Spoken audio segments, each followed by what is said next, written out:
भक्ति के साथ नवरात्र का समय है, गणपति के बाद एक बड़ा त्योहार मुंबई वासियों के लिए, जहां माता की भक्ति के साथ गरबा और डांडिया की धूम आप इन तस्वीरों में देख सकते हैं।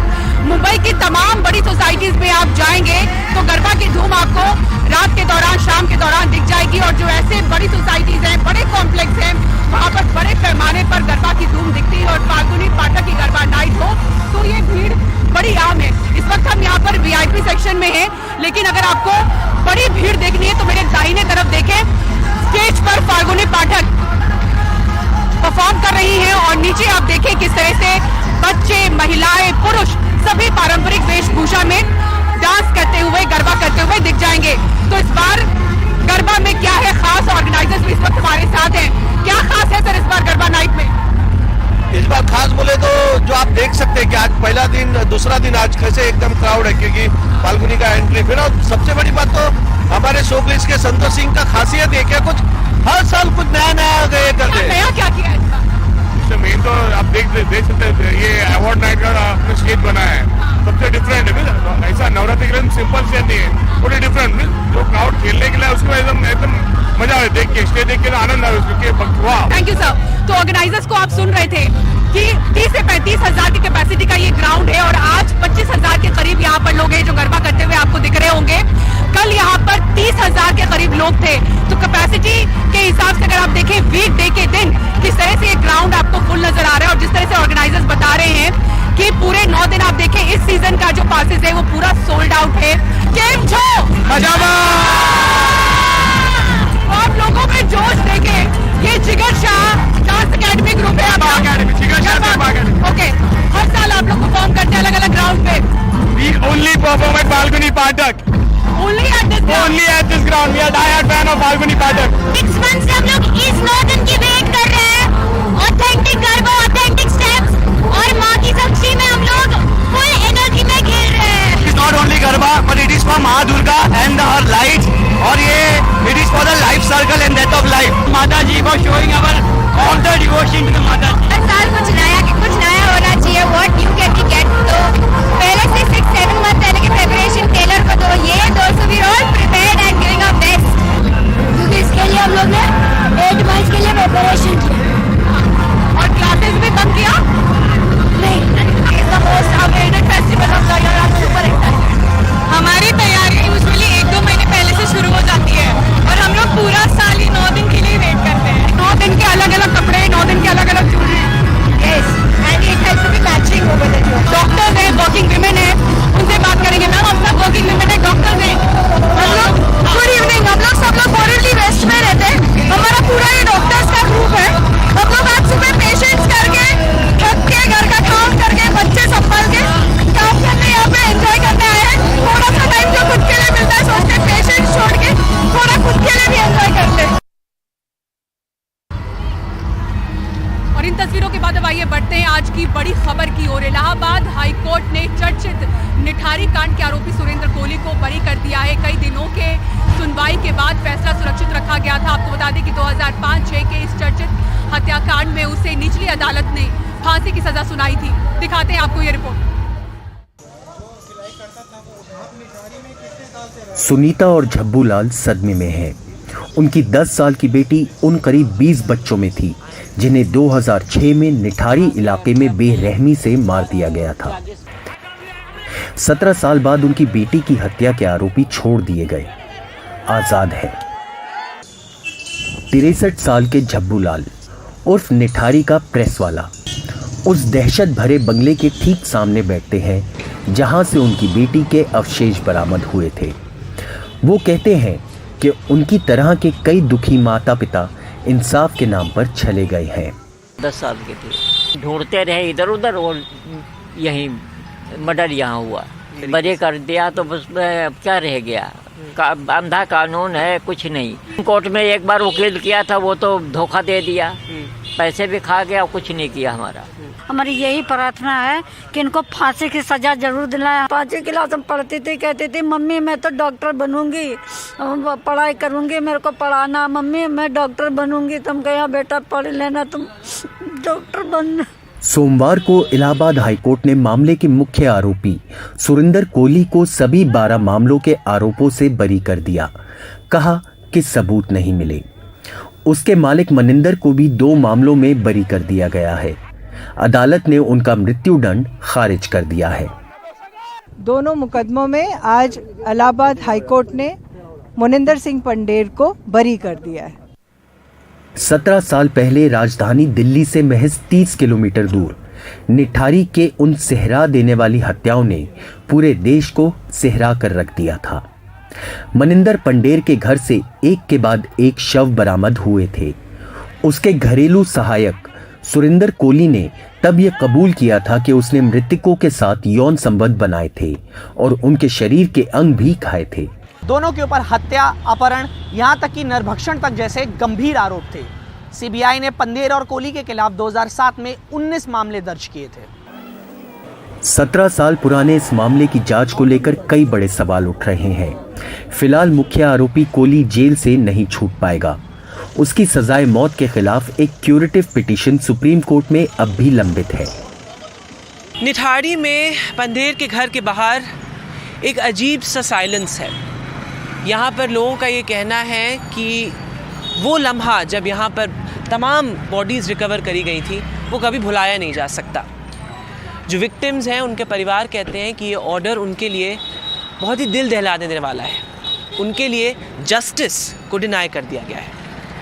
अपने कैमरा सहयोगी पूजा आर्या के साथ वेदांत अग्रवाल, एनडीटीवी इंडिया। और वही खबर आपको दिखाते हैं नोएडा के नामी हाईटेक स्कूल से, जहां पर एक छात्रा के साथ पहले लड़कों ने छेड़खानी की और विरोध करने पर क्लासरूम में ही उसकी पिटाई की। पुलिस ने मामला दर्ज तो किया है लेकिन अब तक कार्रवाई नहीं हुई है। मुकेश सिंह सेंगर की रिपोर्ट देखिए। नोएडा के नामी स्कूल में 11वीं कक्षा के छात्रों ने अपनी ही क्लास की छात्रा के साथ स्कूल परिसर में बीते 9 अक्टूबर को छेड़खानी की। इसके बाद आरोप है कि शुक्रवार को चारों छात्र फिर उसके साथ छेड़खानी करने लगे। विरोध करने पर पीड़ित को क्लास में जमीन पर गिराकर लात घूंसों से पीटा गया। किसी तरह दूसरे छात्रों के बीच बचाव कराने पर चारों छात्रों ने उसे छोड़ते हुए जान से मारने की धमकी दी। दिनांक 13 अक्टूबर 2023 को एक बच्ची द्वारा थाना सेक्टर 39 में सूचना दी गई कि उसके साथ उसको ही स्कूल के कुछ छात्रों ने, जहां वो पढ़ती है, उसके साथ मारपीट करी। पुलिस ने तुरंत ही घटना का संज्ञान लेकर वादी की तहरीर पर सुसंगत धाराओं में मुकदमा पंजीकृत किया है और आगे लीगल राय लेकर विधिक कार्रवाई करी जाएगी। पीड़ित परिवार ने इसकी शिकायत पुलिस में दी और बताया कि पहली बार छात्रा से 9 अक्टूबर को छेड़खानी हुई। इसकी शिकायत स्कूल प्रशासन को मेल के जरिए की गई, लेकिन स्कूल की तरफ से कोई कार्रवाई नहीं की गई।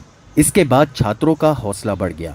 पुलिस ने 4-5 छात्रों के खिलाफ केस दर्ज कर लिया है। इनमें एक यूपी पुलिस के पूर्व डीसीपी का रिश्तेदार भी है। बच्ची ने यह भी बताया कि उसने कुछ दिन पहले स्कूल को कुछ छात्रों के खिलाफ कंप्लेंट भी करी थी और बच्ची का यह भी कहना था कि स्कूल ने उस मेल पर कोई एक्शन नहीं लिया। इस संबंध में पुलिस द्वारा पाथवे स्कूल को एक नोटिस भी तामील किया गया है। अन्य विधिक कार्रवाई प्रचलित है। पुलिस ने छात्रा की मेडिकल जांच कराई है। ये पहला मामला नहीं है जब शिक्षण संस्थान प्रबंधन ने छात्रा या अभिभावक की शिकायत पर लापरवाही बरती हो। इससे पहले शिव नादर विश्वविद्यालय में भी एक छात्रा ने अपनी जान को खतरा बताते हुए प्रबंधन को ईमेल किया था, लेकिन प्रबंधन ने उसकी शिकायत को गंभीरता से नहीं लिया। नतीजा ये हुआ कि 18 मई को उसके एक सहपाठी ने उसे गोली मारकर हत्या कर दी। वारदात के बाद उस लड़के ने भी वीडियो बनाकर खुदकुशी कर ली थी। अपनी क्लासमेट के साथ छेड़खानी और मारपीट करने वाले किसी भी लड़के को पुलिस ने अब तक नहीं पकड़ा है। सभी लड़के रसूखदार घरों से हैं। सबसे चौंकाने वाली बात यह है कि लड़की ने छेड़खानी की शिकायत स्कूल प्रशासन से काफ़ी पहले कर दी थी, लेकिन स्कूल प्रशासन ने इस पर कोई कार्रवाई नहीं की। नोएडा से कैमरामैन मोहम्मद मुस्लिन के साथ मैं मुकेश सिंह सेंगर, एनडीटीवी इंडिया। अब अगली खबर आइए आपको दिखाते हैं मुंबई से सटे नाला सुपारा से, जहां दहेज प्रताड़ना की वजह से 24 वर्षीय एक विवाहिता ने खुदकुशी की और खुदकुशी से पहले उन्होंने अपनी हथेली पर सुसाइड नोट लिखा। देखिए खबर। पति, सास, ससुर और ननद मेरी मौत के जिम्मेदार हैं। हथेली पर ये सुसाइड नोट लिखकर 24 वर्षीय विवाहिता संगीता कनौजिया ने मौत को गले लगा लिया। पिता कह रहे हैं आत्महत्या नहीं, ये हत्या है। हत्या नहीं, हत्या किया गया है। उसको सताया गया है, सास ससुर सताए, आदमी सताया, 1.5 साल का आदमी, उससे बोला नहीं, चाला नहीं, उसके ऊपर क्या बीतेगी, हमारे ऊपर क्या बीता, लड़की बता रही थी हमसे नहीं, माँ बताई, माँ से बताई, तो हम इतना सब्र करके हम उसको लड़की। हथेली पर लिखा था कि मैं ससुराल वालों के सताने और जलालत की वजह से खुदकुशी कर रही हूँ। मेरी मौत के जिम्मेदार मेरे पति, सास, ससुर और ननद हैं।